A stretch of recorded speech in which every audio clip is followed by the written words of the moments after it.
My father died with his fingers clinging to my wrist. The grip was weak, shaking yet insistent. The machines around his hospital bed beeped mechanically, indifferent to the life slipping away. His breath rasped, rough as sandpaper. "Son," he swallowed hard, eyes clouded with pain. 15 years ago, your first wife, I killed her." The word hovered, too heavy to land. They didn't register at first. He kept going. "She was planning to kill you. I had proof. Made it look like an accident. I'm sorry." Something flickered in his eyes. Guilt? Relief? I couldn't tell. "Now your current wife." I saw her texts. "She's planning the same thing next weekend." The cabin. His hand went limp. The monitor flatlined. I didn't move, didn't cry, didn't speak. Silence swallowed the room.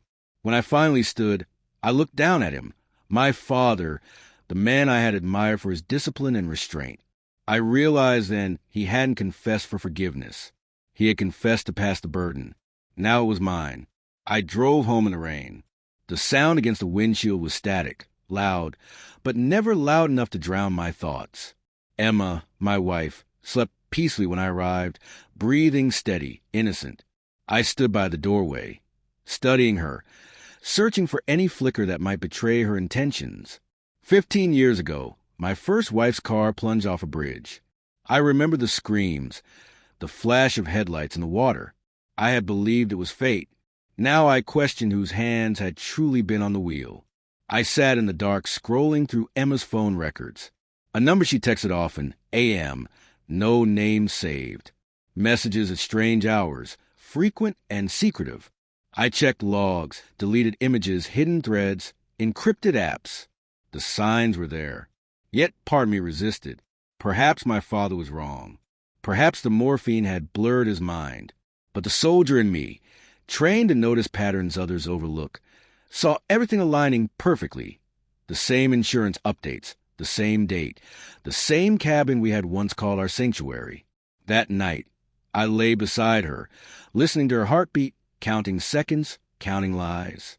The next morning, I acted normal, smiled, kissed her cheek, made coffee. She leaned against me, oblivious, trusting. I watched her reflection in the window as she mentioned next weekend. Her voice light, practiced. "We could use a break," she said. "We could," I replied. Every word became a negotiation with the truth. While she showered, I accessed her laptop, passcode, our wedding date. Irony tastes different when you're inside it. Emails to a lawyer, drafts of beneficiary forms. A transfer request, effective Sunday, 9 a.m. The timing was precise, deliberate, just like the plan that killed my first wife. That afternoon, I visited the cabin alone. The key was still under the second step, where I'd left it years ago. The air smelled of pine and dust, memories fossilized in wood. I inspected everything, gas lines, fuse box, wiring. My father had been a tactician. He noticed patterns before they became tragedies. Now, I saw what he must have seen, the quiet precision of a woman preparing her alibi. By the time I drove back, my decision was made. I wouldn't confront her with anger. I would let her reveal herself. People confess best to their own reflections. Friday night, she packed the car, humming softly. I stayed calm, silent. We drove in the dark, the same road leading to the same cabin. History repeating itself. Different faces, same script. At the cabin, she poured me wine, too red, too sweet. "Drink," she said, her smile failing to reach her eyes. I sipped slowly, watching her watch me.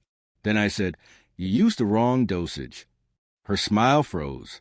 I set the glass down gently. My father had told me everything. She stared at me, color draining from her face. "What are you talking about?" I slid my phone across the table. Messages, plans, lawyer drafts, life insurance clauses. She froze. Then her breath hitched, trembled. "You don't understand," she said. "I understand," I replied. "You were finishing what someone else started." She stepped back. "You're scaring me." "No," I whispered. "You already did that." I walked past her, opened the door, letting cold air sweep in.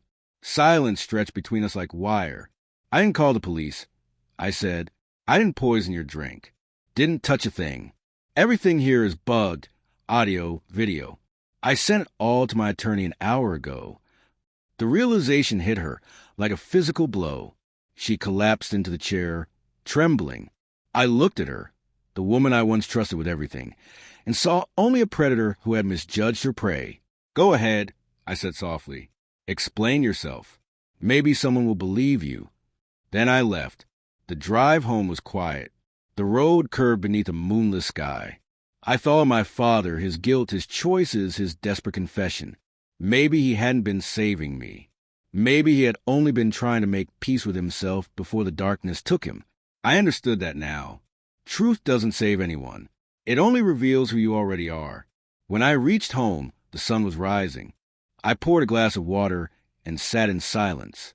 The world felt calm again. Empty, but calm. And as the first light broke through the window, I realized something simple, cold, and final. I had inherited my father's hands in his silence. Thanks for watching. Don't forget to like, share, and comment. Subscribe to Cheating Stories Insight World for more grip